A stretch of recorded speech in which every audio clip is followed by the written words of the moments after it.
I guess dun ko masasabi na, okay, SEO is something that thankfully I was good at. Nakapag-produce ako ng results for my clients. And aside from that, something that I think, yung mga bagay na ginagawa ko, just create value. Hindi lang parang just part of the system na kahit mawala ka, walang mangyayari doon. Yeah. Or walang magbabago. Hey guys, welcome back to the channel. I'm here, your host, Sean C, aka Mr. CEO 22, and today we have with us Clarry from Agenix. Agenix, yes. Agenix. All right. Thank you for taking the time to travel here to our office, diba? So we don't get a lot of guests in the studio recently kasi kaka-pandemic lang, medyo mahirap pa mag-invite ng guest eh. Pero you took the time. And ang nakakatawa dito, we're in similar industries. So SEO and digital marketing. And what I want to know is how you started your business, ano yung mga decision points, mga difficulties, because the podcast, Leadership Stack, is about entrepreneurship, leadership, and management. So yan yung mga nanonood dito. Taong they want to start their business also. Employees sila, maybe upper management, thinking of doing sideline, or thinking of doing jumping ship and then starting a business talaga. No? So this is what we want to learn and put on the table for all of our listeners on Spotify and our viewers on YouTube.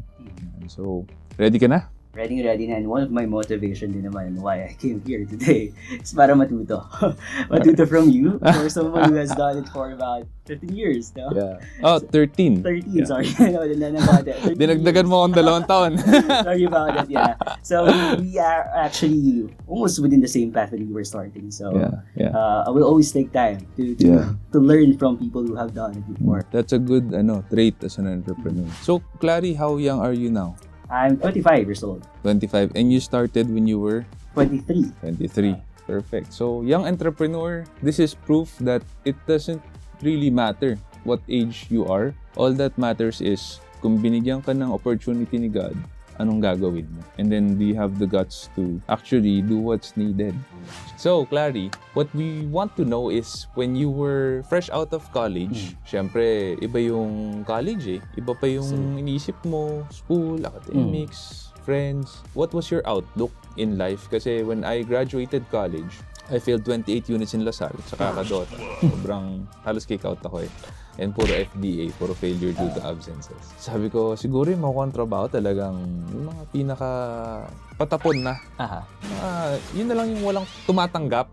Ganun. And I thank God yung totoo yun. I got to work in HP 5 months and then, believe it or not, 5 months lang. And then I started as SEO hacker. My outlook in life as a college graduate was very bleak. Medyo masaklap. So I'm wondering, how about in your case when you graduate? Since fresh pa, 25 ka pa lang, what was your outlook? So basically for that, during that time, I was not the kind of person then during college na very academic. Buhay ko noon, I was part of the varsity team, so sports, friends, well, inuman. And during that time, siguro naisip ko din na for my work, maybe after college, ano pa talagang gusto mong gawin? So it was maybe the disposition was uncertain. Na hindi ko alam kung ano ba yung direction na gusto kong gawin. There was a part of me who at least knew na parang gusto ko mag-marketing and negosyo.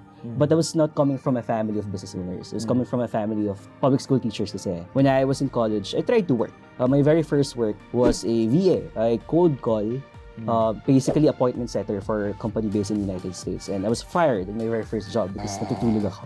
Thankfully naman, eventually I was able to find a job related to the marketing industry, SEO company. And doon nagsimula yung training ko, then eventually started my own company after a year. When you found out about this company, SEO, this is actually what I feel like I want to do. I'm coming from a place kasi na, and we do get these questions na, how do you know na that's your passion or yun yung gusto mong gawin? A lot of people actually don't know. And then, also yung the advice I give them na parang, you have to try so many different things. But in your case, second try, you ran with it. So how did you know na this is something you wanted to do? Actually, hindi din ako sure when I started the SEO company. Before, I was familiar with digital marketing.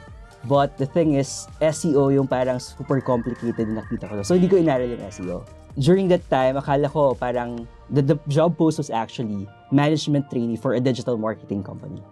Then when I was training na, SEO lang talaga yung ginagawa niya. So I was parang forced to really learn SEO, and I was not expecting na yun talaga yung magiging path ko. But I discovered along the way na, hey, this is something that I enjoy doing. Maybe because I'm the kind of person who likes to strategize and ideate. And the thing about SEO is you need to build a strategy and implement it as a campaign, and you get to see the results of the strategy that you have thought of. I guess dun ko masasabi na, okay, SEO is something that thankfully I was good at. Nakapag-produce ako ng results for my clients. And aside from that, something that I think I create value for yung mga bagay na ginagawa ko, just create value. Hindi lang parang just part of the system na kahit mawala ka, walang mangyayari doon or walang magbabago. Now that you're in the SEO industry, what about it actually resonates with you? Now, ito yung talagang, I love doing this because XYZ. And then, for example, when I started with SEO, my passion is in writing. So I really love to write. So I wrote a couple of books. And then my background naman, kahit bagsakin ako, IT. So I knew how to code as well. PHP, SQL, etc. And then the marketing side yung kailangan kong aralin. Kasi yun ang wala akong background. So in your case, what resonated with you? For me, it's the marketing side naman. Feeling ko baligtad tayo. I had zero coding background, IT background. I really hate writing. In fact, I was enrolled for my thesis for about 3 semesters. Because I just can't write my thesis. And I left college without writing my thesis. I actually left college with 4 units left. Just the thesis. Okay. That's how I hate writing. So it was quite ironic na napunta ako sa isang industry na may big part of it is writing. So for that part, it's really just the marketing side of SEO. And I think that's one of the biggest struggles that I've seen for some of the SEOs that I've known before or nakikita ko na they're very focused on the technical aspect of it more than just looking at SEO as a marketing channel. At the end of the day, what we do naman in SEO campaigns natin is all about making sure that the bottom line of the client using SEO as a channel would grow the revenue that they have. So maybe that's one thing that I really like and resonated the most about doing SEO for me. There are a lot of people who want to start business and who actually start business, minsan start sila, wala pang sale, magre-register na agad ng SEC, etc. Gastos agad na. In a services company, thank God, you don't need to spend a lot to start. When did you make your first sale and when was your first big break? So let's start with the first sale. Very good story to kasi during my previous company, sa SEO company that I was training for, I had a client doon. And yung client na yun, very interesting kasi during the first month that I've been with him, yung calls namin tatagal about an hour and a half kasi sobrang dami ng tanong. But eventually, as we continued to work together, I was able to gain his trust and he really preferred working with me.